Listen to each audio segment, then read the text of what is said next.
गणपति बप्पा की विदाई मातम में तब्दील हो गई। मेरठ में शोभा यात्रा के दौरान युवक के बीच सड़क पर हत्या।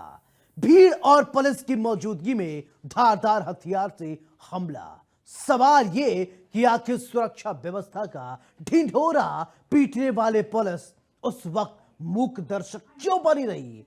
रिपोर्ट देखिए और समझिए आखिरकार सरे राह एक व्यक्ति को कैसे मौत के घाट उतार दिया गया। ये रिपोर्ट देखिए और समझिए सुरक्षा व्यवस्था कैसी थी।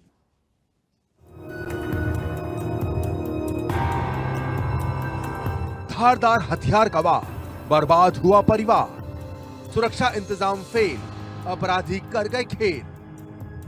बाइक पर आए हमलावर, पुलिस मूर्ख दर्शक बनी रही।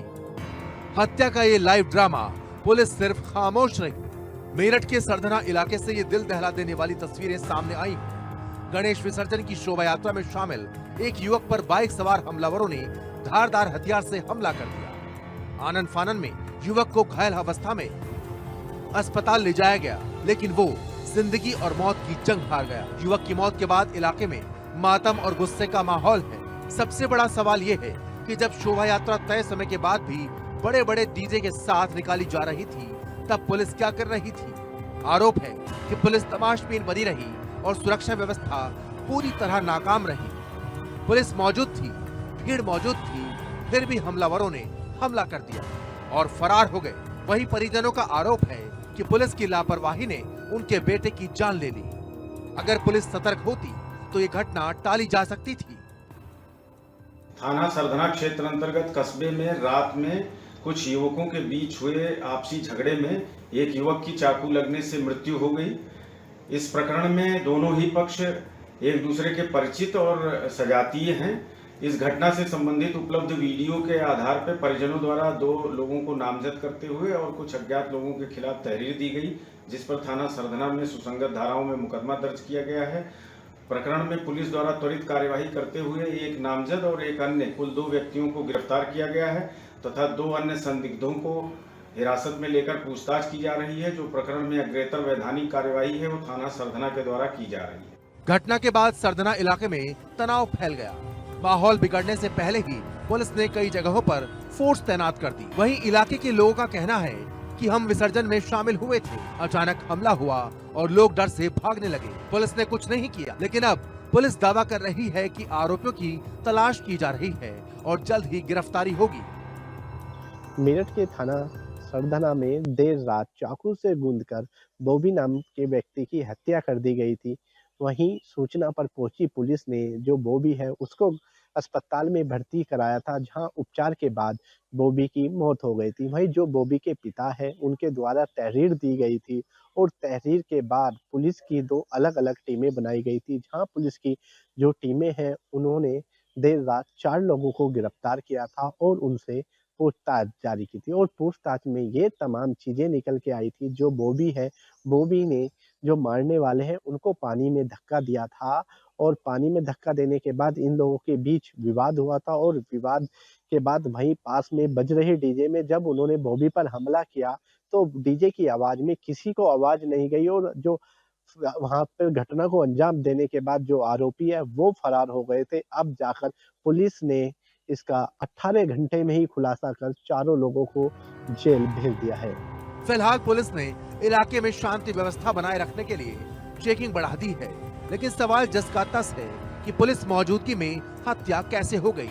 गणपति विसर्जन यात्रा जहां खुशियों के बीच मातम कैसे पसर गया। भीड़ और पुलिस की मौजूदगी में हत्या कैसे हो सकती है। सवाल सिर्फ एक हत्या का नहीं बल्कि आम आदमी की सुरक्षा का भी है, जो अब मेरठ की सड़कों पर खौफ की चादर तले ढका जा रहा है। Bureau report, India news. Kanpur से एक हैरान कर देने वाली घटना सामने आई है। रिश्तों को कलंकित कर देने वाले एक सनसनीखेज वारदात सामने आई है, जिसने इंसानियत को झकझोर कर रख दिया। यहां पत्नी ने अपने ही प्रेमी भांजे के साथ मिलकर पति की बेरहमी से हत्या कर दी। हत्या के बाद शव को मिटाने के लिए उस पर 12 किलो नमक डालकर बगीचे में दफना दिया और 10 महीने तक ये राज दबा रहा। लेकिन जब बेटे और बहन को शक हुआ तो खुल गई खौफनाक कलई, या फिर यूं कहें कि प्यार के नाम पर गुनाह और नाजायज रिश्तों ने एक पूरी पटकथा को खोलकर रख दिया। ये रिपोर्ट देखिए और समझिए आखिरकार हुआ क्या। मामी भांजे का रिश्ता शर्मनाक मोड़ पर पहुंचा। रिश्तों का कत्ल, प्यार की नाम पर खून, झूठ के टूटे ताले, निकला मौत का सच। मिट्टी से हकीकत, हिल गया हर कोई। प्यार का नकली चेहरा सलाखों के पीछे। कानपुर के सचिंडी इलाके से एक सनसनीखेज वारदात का खुलासा हुआ है, जहां पत्नी ने अपने ही प्रेमी भांजे के साथ मिलकर पति का कत्ल कर दिया। सिर्फ हत्या ही नहीं, बल्कि राज को हमेशा के लिए दबाने के लिए शव पर 12 किलो नमक डालकर बगीचे में दफन कर दिया। एक तरीके से देखा जाए तो पत्नी ही अपने पति के कत्ल की वजह बनी। मूल रूप से बांदा जिले के मवई घाट निवासी 50 साल के शिवबीर सिंह गुजरात में प्राइवेट नौकरी करते थे। करीब 6 साल पहले वो पत्नी लक्ष्मी, बच्चों और मां सावित्री के साथ सचेंडी के लालूपुर गांव में आकर रहने लगे। मकान न होने पर उनके भांजे अमित ने घर के सामने जगह दी, लेकिन इसी बहाने शुरू हुआ एक नाजायज रिश्ता मामी लक्ष्मी और भांजे अमित का। मैया सामने आवे कि हाथन की अंगुड़ियां मिली हैं गड्ढा में जहाँ का वो लोग हैं। अब उनकी चड्ढी बनियान मिली है भाई की। और जब हम रिपोर्ट कर दी ने तो रातों रात खोद के नहर में बड़ा बड़ा हड्डी फेंक आए हैं। यह का वो लोग हैं। अच्छा, हाँ। किस वजह से हत्या की कुछ बात पता चल पाया अब तक? पुलिस ने आपके बताया वजह? नहीं, पुलिस हमसे कुछ नहीं बताया। ऐसा पुलिस एक भी नहीं बताओ। कोई बताओ ना। आज हम थाने फिर गए रहे कि तुम कहे के मारे उनका भाई का मारे। तो जो अमित रहा है तो उनके नाजायज संबंध रहा है भौजाई के। अच्छा। तो इनके पीछे उनका मार देने। हत्या के बाद दोनों आरोपी शव को गांव से 500 मीटर दूर एक बगीचे में ले गए। वहां गड्ढा खोदकर दफना दिया, लेकिन कत्ल का राज दफन रहे, इसके लिए उन्होंने शव पर 12 किलो नमक डाल दिया ताकि लाश गल जाए और पहचान न हो सके। वहीं बच्चों ने जब पिता के बारे में पूछा तो लक्ष्मी ने झूठ बोल दिया कि नौकरी का फोन आया था और वे देर रात गुजरात चले गए। बेटे आनंद ने कई बार मां से पिता का मोबाइल नंबर मांगा, लेकिन मां ने हर बार टाल दिया। शाम को तो हमें चाय दिया गया था चाय में, तो हमने वो चाय नहीं पी। एक घुट पी थी तो हमें हल्का लगा तो हम चाय सूख दिए तुरंत। और चाय थी, हमने कहा मम्मी ये चाय तुम पी लो, अपनी वाली हमें दे दो। तो वो भी चाय नहीं पी कर ये चाय हमने पी, तो ये चाय फेंक दी। तो फिर हम सुबह उठे, पता चला पापा ड्यूटी चले गए। हमने कहा ठीक है। उसके बाद आने के इन 2 दिन बचे तो कह रही 3 महीना से फोन नहीं आ रहा। हमने कहा ठीक है। तो फिर हिना आए तो पुलिस से पूछोगा तो वो कह रहे 2 दिन बाद भैया, तब से वही नहीं गई है। हाँ, तो अब एकदम फिर ये खुला एकदम। बुआ का वो आया था सपने में, वो मारे गए तो एकदम वो खुल गया। समय बीतता गया। बेटे आनंद को शक हुआ। उसने रक्षाबंधन पर बुआ कांति को पूरा मामला बताया। उसके बाद 19 अगस्त 2025 को कांति ने सचेंडी थाने में गुमशुदगी की रिपोर्ट दर्ज कराई। पुलिस जांच में पत्नी और भांजे के अवैध रिश्ते की बात सामने आई। कड़ाई से पूछताछ हुई तो लक्ष्मी टूट गई और पूरी साजिश कबूल कर ली। आरोपियों की निशानदेही पर पुलिस ने बगीचे की खुदाई कराई। वहां से शिवबीर का कंकाल, बनियान और गले का लॉकेट बरामद हुआ। परिवार ने लॉकेट देखकर शव की पहचान कर ली। इतना ही नहीं, सबूत के मिलने के बाद पुलिस ने दोनों आरोपियों को धर दबोचा और सलाखों के पीछे भेज दिया। ये वारदात सिर्फ एक हत्या की कहानी नहीं, बल्कि विश्वासघात की दास्तान है। जिस घर में रिश्तों का सम्मान होना चाहिए था, वहीं खून खराबा हुआ। मामी भांजे के नाजायज रिश्ते ने रिश्तों की पवित्रता को कलंकित कर दिया और एक घर को हमेशा के लिए उजाड़ दिया। Bureau report, India news. UP ATS की चार्जशीट का खुलासा हैरान कर देगा। सूत्रों की माने तो चार्जशीट में खुलासा हुआ कि धर्मांतरण का जो खेल इस वक्त देश में चल रहा है, उसके पीछे एक सोची समझी साजिश है। धर्मांतरण के जरिए मौलानाओं की नियत 2047 तक भारत को मुस्लिम राष्ट्र बनाने की है, और ये सब पैसे के दम पर हो रहा है जो मौलानाओं को विदेशों से मिल रहा है। अवैध धर्मांतरण के मास्टरमाइंड शांगुर के बेटे महमूद और नवीन उर्फ जलालुद्दीन के खिलाफ एटीएस की चार्जशीट में अवैध धर्मांतरण और सरकार के खिलाफ युद्ध की धारा के साथ रेप और SC/ST एक्ट के तहत चार्जशीट दाखिल की गई है। उसी में गवाहों के बयान का हवाला दिया गया है और बताया जा रहा है कि मुस्लिम धर्म गुरु भारत को इस्लामिक राष्ट्र बनाने का प्लान कर रहा था। आखिरकार है क्या पूरा माजरा, हम आपको इस रिपोर्ट के माध्यम से दिखाएंगे।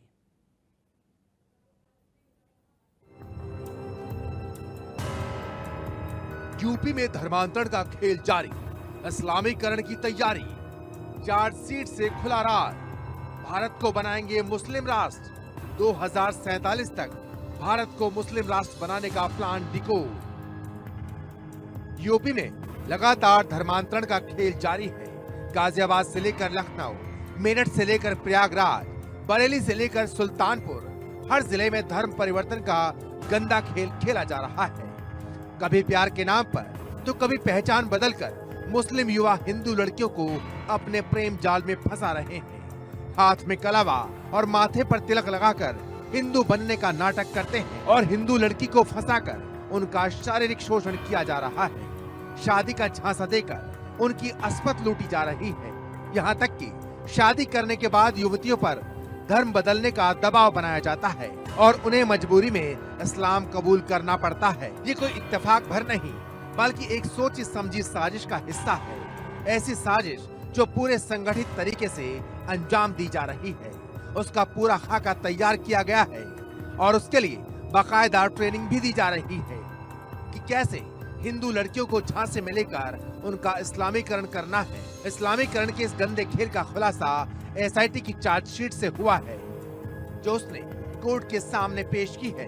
इस बात की तस्दीक उन 10 पीड़ितों के बयानों से होती है जो उन्होंने यूपी ATS के सामने दिए हैं।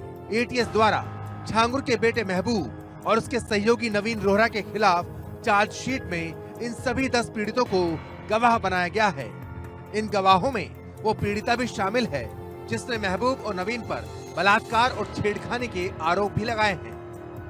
सूत्रों की माने तो यूपी ATS की चार्जशीट 10 पीड़ितों समेत कुल 29 गवाह हैं। बाकी बचे 19 गवाहों में ज्यादातर पुलिस अधिकारी और कर्मचारी हैं। एक गवाह ने ATS के अधिकारियों को बताया कि छांगुर ने उसके धर्मांतरण के बाद कहा था कि उसे जनसांख्यिकीय धर्मांतरण के लिए बाहरी देशों से बड़े पैमाने पर आर्थिक मदद मिलती है। उसने ये भी कहा था कि अपने प्रभाव से उसने बड़ी संख्या में लोगों को हिंदू से इस्लाम धर्म कबूल करवाया है। कोर्ट के सामने दर्ज करवाए गए बयान में एक पीड़िता ने कहा कि छांगुर और उसके सहयोगी कहते थे कि साल 2047 तक पूरे देश का इस्लामीकरण करना है। इसके साथ ही एक पीड़िता ने अपने बयान में कहा कि उसने साल 2023 में छांगुर के कपड़ों की दुकान से एक साड़ी खरीदी थी। जब वो साड़ी लौटाने गई तो महबूब और नवीन ने उसे धोखे से एक कमरे में बुलाया और वहां उसके साथ जबरदस्ती की। जब वो कमरे से बाहर आई तो छांगुर ने उसे झूठे मुकदमे में फंसाने की धमकी दी। बाद में लालच देते हुए धर्मांतरण करने का दबाव बनाया। एक और पीड़िता ने अपने बयान में कहा कि छांगुर ने उससे कहा था कि उसने लोगों के द्वारा लाखों लोगों का धर्मांतरण करवाया है। ATS ने चार्जशीट में लिखा है कि गिरोह का दूसरा मास्टरमाइंड नवीन अपना दुबई का कारोबार छोड़कर भारत में आकर इस्लाम का प्रचार प्रसार कर रहा था। उसके खातों में विदेश से आए 16.5 करोड़ में से महबूब और छांगुर के बैंक खातों में 1 करोड़ 30 लाख रुपए ट्रांसफर किए गए। विदेश से आए पैसों से उसके द्वारा बलरामपुर, बहराइच और आसपास के जिलों में कई जमीनें खरीदी गयी। वो लोग इस्लामिक दवा सेंटर और कई मदरसे खोलने की तैयारी में थे। आपको बता दें कि पिछले दिनों छांगुर को धर्मांतरण के आरोप में गिरफ्तार किया गया था। राज्य सरकार इस मामले में आगे की कार्रवाई करते हुए नेपाल की सीमा से सटे बलरामपुर जिले में उसके घर को बुलडोजर से गिरा दिया था। हालांकि ये घर उसके सहयोगी के नाम पर है, लेकिन छांगुर बाबा का परिवार वहीं रहता था। तो वहीं ATS ने 8 अप्रैल 2025 को नवीन और छांगुर के बेटे महबूब को गिरफ्तार किया था। ATS ने नवीन और महबूब के खिलाफ धर्मांतरण के आरोप के साथ ही रेप और SC/ST एक्ट के तहत चार्जशीट दाखिल की है। Bureau report, India news.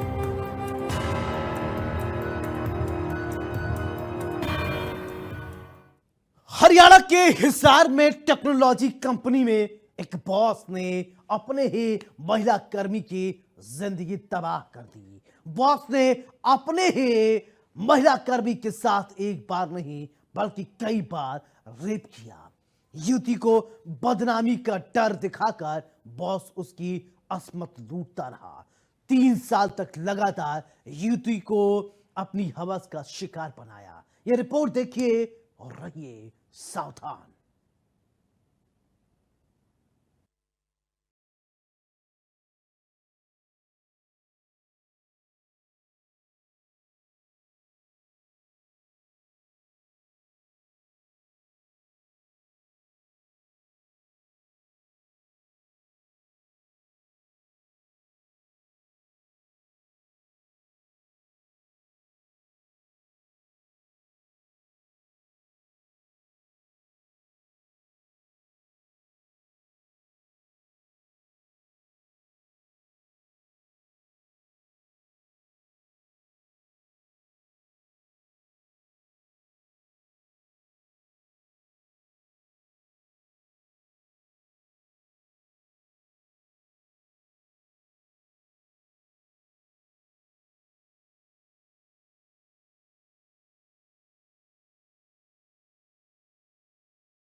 Hisar की एक टेक्नोलॉजी कंपनी में कार्यरत युवती ने अपने ही बॉस पर रेप के आरोप लगाए हैं।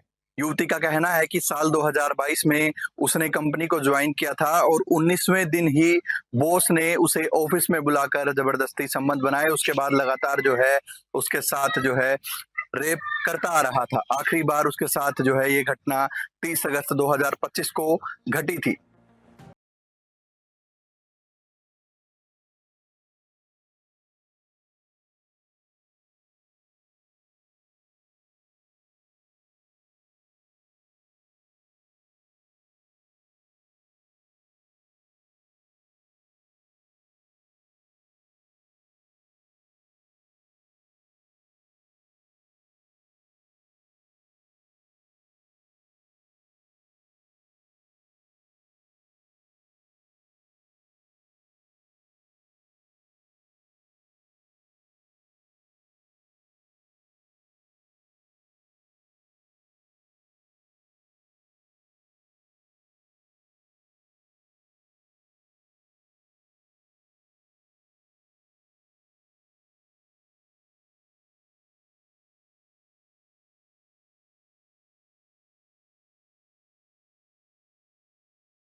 के मालिक पर बॉस पर आरोप लगाए गए हैं। उनका साफ तौर पर यह कहना है कि मुझे हनी ट्रैप ने फंसाया जा रहा है।